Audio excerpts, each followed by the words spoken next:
Hi everybody, I'm Carlin Arian.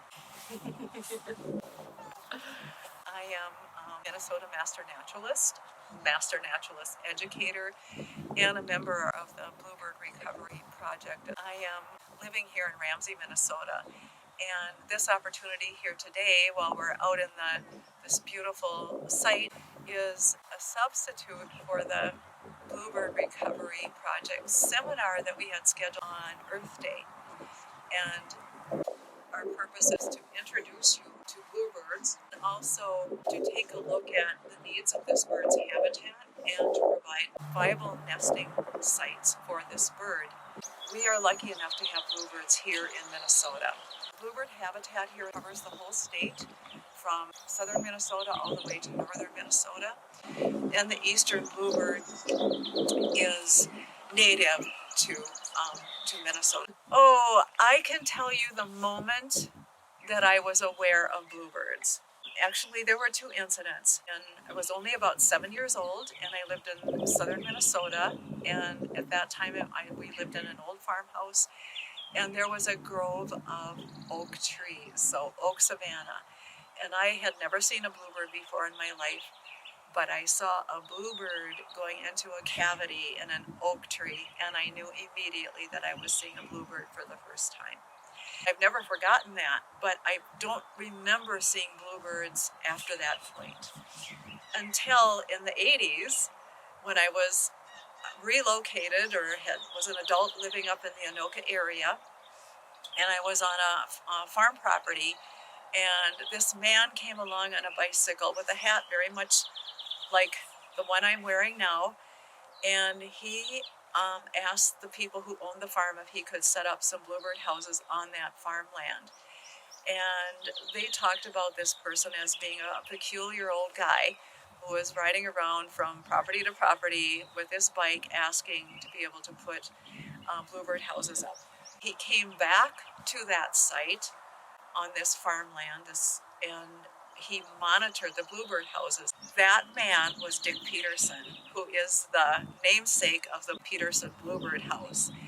And he is the one who basically, along with several other people of his generation, became that citizen naturalist who stepped in to help restore the vanishing bluebird population in this area. And I was there not only when he put up the bluebird houses, but that other incidental time when he came back to open the bluebird house. And inside of the bluebird house, there was a female bluebird incubating eggs. He picked the bluebird up, and I think that was the thing that cemented this for me, to count the eggs, and then plopped her right back down on the eggs. And I was so astounded because she didn't move, she didn't fly away, she didn't abandon her nest. She was stalwart and she had a job to do, and she sat there and didn't leave even when she was removed for a few seconds to have an egg count. And that got me interested in, well, who are these birds? What do they do? Why are they important? What's going on here? And now, a decade or so later, that was in the 1980s, so you can see where we are. The bluebird of happiness, everybody knows that phrase, and many, many, many songs have iconized the bluebird. Well, what is this little bird? First of all, it's blue. The male bluebird is a brilliant blue. In certain lighting, it can look brilliant sky blue, and they have a red breast with a little bit of white underneath their chin and underneath their tail feathers. The female is a little bit more demure in terms of appearance. They're grayer, but they have beautiful blue feathers on their wings that show off.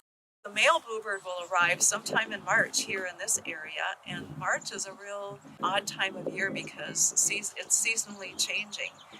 As they come back, the first thing that they're going to do is eat, and the males are going to establish a territory, and the females are going to come back and need to eat and refurbish after their long flight, and then they're going to be pairing up and looking for a place to nest. The male is the one who finds the nest and claims it.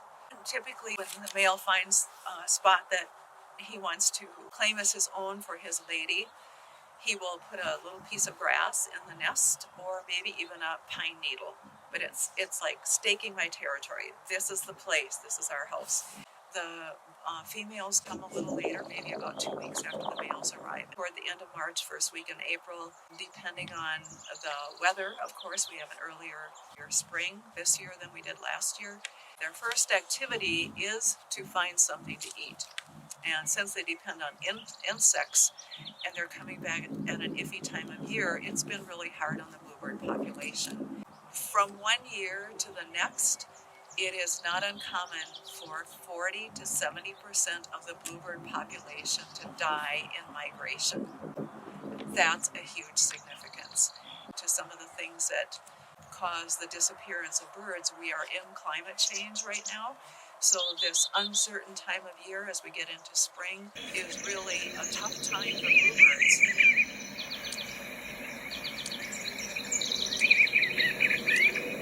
So once the bluebirds have paired up and they have their nesting box, then nesting begins.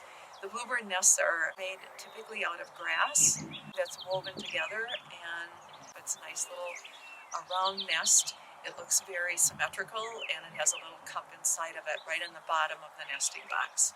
Inside of that little nest will be deposited by and by between 4 to 6 blue eggs. Bluebird eggs can be white. A lot of people are really surprised about that. We typically think of them as blue, and most of the time they are. There are bluebird clutches of eggs that are white as well. The incubation period of time is done by the female, and by the way, the female makes the nest herself, and she does all of the incubating. The only contribution that the male gives to the nest is that one little piece of grass, that one little pine needle that stakes the claim. And then after that, it's the male's job to guard, protect the nest, and to feed the female from time to time. Once the eggs are hatched, after about 10 days of incubation, both parents will feed the babies. And again, as they feed insects predominantly, they're both busy at that. After about 18 to 21 days, the babies are ready to fledge. That's the time that they exit the nest and they take their flight, encouraged by the bluebird parents. Why is this little bird important? Well, interestingly enough, this bluebird nearly disappeared from the Minnesota landscape. In the 50s through the 70s, a lot of people grew up not knowing what a bluebird looked like because so much of a bluebird's needs had been destroyed in so many different ways, through use of pesticides, through land clearing, through destruction of nesting habitat, all of those things. And it wasn't until the 80s that our people like Dick Peterson became personally, just as an individual, involved in restoring habitat. So now the opportunity is much greater for people to see bluebirds. They are not terribly shy birds. When they've established their nesting areas, they're very visible throughout the nesting season.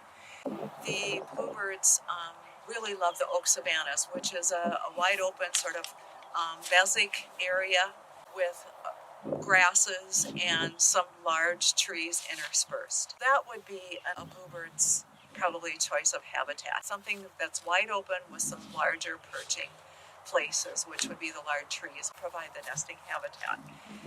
The bluebirds need a flight path, especially for the fledged, to fly out and be able to perch on something. They don't want a lot of brush right under their nesting cavity. They want a clear area because that's where the insects are. They rely on their ability to see the insects. If there's a lot of brush in the way, like shrubbery and so on, they're not going to be able to see the insects. They're perchers, they're sitting and they're waiting to spot that insect. Things were changed by humans. We took down a lot of our oak savannas, now only down to about 1% left. Loss of habitat came with increased use of pesticides because bluebirds are predominantly insect eaters. Anything that was contaminated with a pesticide went directly to the bluebird and directly into the nest when they were feeding their young. Bluebirds typically nest in tree snags or dead trees. They're secondary cavity nesters, which means that they will nest in a cavity that somebody else has made, so typically a woodpecker, because their beaks aren't strong enough to pound out a cavity in a tree, they will set up housekeeping in a cavity that somebody else has created for them. And as land was cleared and dead trees were taken down, these cavity nesters lost their ability to find nesting. So here's an example behind me of a tree snag that if it were sitting on somebody's property, somebody might be tempted to take down. Trees like this are good habitats for a lot of wildlife, including bluebirds. This particular tree snag doesn't have a hole in it for a bluebird, and because there's brush around it, they like a clear area around their nest. When they're nesting, they're also sometimes perching, and they'll immediately feed on insects around the nesting site. That brush gives other predators access to a bluebird nest if there were a bluebird that were to nest. But it's been well worked over by woodpeckers that gain a lot of food from having access to a tree snag like this. Dead trees are really important. Somehow in our culture we have devalued dead trees or a dying tree, and our impulse is to get rid of it. And the most important thing that you can do is leave it alone. The use of wood posts for fences became really important. Cavities for bluebirds and the replacement of wood posts through iron stakes and iron posting destroyed any habitat that they might have used after all of the dead trees were gone and the tree snags. Another thing that has threatened the bluebird has been invasive species of birds that were introduced from Europe. One of them is the starling. They are also cavity nesters, which compete with bluebirds, and the English sparrow also competes with bluebirds. There are other birds that are cavity nesters as well, but their natural habitat is alongside the bluebirds, so they still compete, but not to the point of decimating the bluebird population. Invasive bird species aren't the only predators. We have other predators as well. We have raccoons, which are also cavity nesters, and they can climb trees easily. And it takes nothing for a raccoon to put its paw in, grab either a nesting bluebird or the eggs or the fledglings, and make a meal out of them. Squirrels, they're cavity nesters. They compete for the nesting area too and can do damage to the bluebird population. Any kind of our native species of snakes to climb a pole or climb a small tree and get up into a nesting cavity and have a snack that way. They also need to make a living. We are here at Rum River Park. We are taking a look at the state of the Bluebird Trail, which was established about probably well over a decade ago. The bluebird houses here in this park along this trail are old. They're falling apart. They are not habitable, or they are dangerous to the bluebirds. And no successful nesting can come of that. And if you remember that the bluebirds were once nearly gone from Minnesota, they've now made a pretty good recovery, and that's specifically because of efforts, human intervention, by establishing nesting boxes. Then the other goal of establishing nesting boxes for flourishing bluebird population is to do a sort of a bluebird count so we know the success of a box. We can't guarantee the life of a bluebird after it's fledged, but we can monitor the numbers of eggs and the number of birds that are ready to fledge and the successful nesting of a bluebird pair. All of that information becomes a documentation in the Cornell Lab of Ornithology. We, as Bluebird Recovery Project people, are documenting this information and sending it to the Cornell Lab. As I am a representative of the Bluebird Recovery Program, wanting to officially help restore and maintain the bluebird boxes, which really means to remove the old boxes and replace them with new ones. And then at some point in time be able to monitor them and clean them out to count or to keep track of the success of the bluebird nesting and the generations of bluebirds that result because of the refurbishing of the nesting boxes. Looking at this particular bluebird house, the structure of the bluebird house is a Peterson-style bluebird house. But this house has been here for many, many years, well over a decade, and it's falling apart. So we have a wobbly roof, And in a good wind, this roof would come off. It's also broken, so it will be leaking into the nest, so the nesting material would get wet, and so would any nestlings. It is also too accessible to predators because it's on a wood post without a baffle, without any protection to keep climbing creatures from coming up. This house is really hard to access to clean it out because it is nailed together instead of having a clasp that would allow the house to drop down or the door to drop down. We've taken a look at the state of some of the bluebird houses around here, the bluebird nesting boxes. I have a few samples of nesting boxes. Gilbert's and Bluebird house is inexpensive to make, and it's easily placed, and it's more mobile. So if you put a Gilbert's and Bluebird house, because they're mounted on rebar and with a series of metal poles, they're easy to pick up and move. So, for example, if that site doesn't work well, then you can just move it. That's why the Bluebird Recovery Project makes these almost exclusively now, and they make them available to community members. The other thing about the Gilbertson house is when the roof is attached, you just twist it and then you can look down and see the babies, and they're not going to go anywhere because they're down in the deep area of that Bluebird box. This Bluebird house is fancy. I call it like the designer Bluebird house. It has an Audubon label on it. A little different concept. This one opens from the bottom with a handy little catch, and it flips up like this. If you are specifically working with bluebirds or any nestlings that might be in here, this is not the most ideal because since it opens from the bottom, but then if that light space is seen by a nearly fledged bird and they're panicked because you open it, they're going to dart. And once the fledglings are out, it's really hard to put them back. There are other little birds that are cavity nesters that will compete with bluebirds. One of the cavity nesters that might compete for habitat is the chickadee, and the other one is the tree swallow. They're all cavity nesters. Their competition isn't lethal, predatory kind of competition. They will just have little squabbles over, is this your nest or mine? Is this my box or your box? So you might end up having a chickadee nest in one of these. That's okay. We love chickadees too. The bottom opening is not the best. It'll serve, but that's all you've got. This is the Peterson Bluebird nesting box. And now mind you, the old original Peterson Bluebird nesting boxes were much different than this. Then things keep getting changed to make it more habitable for the bluebirds.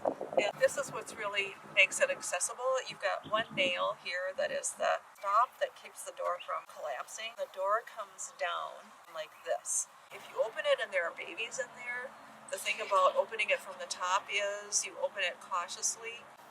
The little bluebirds aren't going to fly away so quickly if it opens from the top. The benefit of this particular bluebird box is it's nice and deep, and it has a little shelf here that the bluebirds would make their little grass nest. These are all things that you would learn if you're working with a bluebird recovery person who is schooled in monitoring the nesting sites, which is what I am and what I hope to recruit from interested citizens in Ramsey. Well, why in the world would I want to get involved in something like this? I can't answer that for you specifically, but these are some of the values that I see. I see a way for you to network or establish a community of like-minded people who are interested in the environment, people who are interested in learning new things, and actually have some hands-on experiences that connect you directly to the environment. For my experience, I did not anticipate this. It has led me in so many different directions. It has led me to become a master naturalist, to become a master naturalist educator. It has led me to join, to be an active participant of the Bluebird Recovery Project. And then from there, just to get involved with my city, immediately with the Park and Recreations area to provide opportunities that I'm extending to you.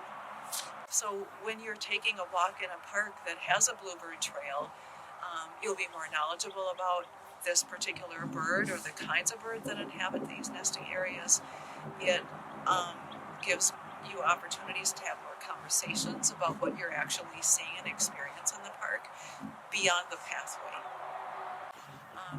We need to have an interested group of people in Ramsey to help us do the recovery portion of removing old and non-viable nesting boxes that are dilapidated, cracked, falling apart, falling down, and replacing new ones. This program to do some monitoring of the nesting habitats to see their success. So just basically looking at populations, how many pairs of bluebirds have nested successfully, what was their egg count, how many little fledglings do we see. We need to have a recruitment of people who are interested. You don't need to know a thing about bluebirds to be interested and to participate. It's a good learning opportunity. It's an eye-opener. It is a curiosity stimulator, and it is so amazing to be working outdoors and working with this very tiny bluebird that has intrigued and inspired imagination in literature across the ages. All right, so because we want your feedback and we want your interest, we want you to participate if you are so moved, how are you going to get in contact with the Bluebird Recovery Project here in Ramsey? You can start by contacting the Park and Recreation Specialists at the City of Ramsey. You can contact me. I'm Carlin Arian, and the information that you need will be placed on the Ramsey website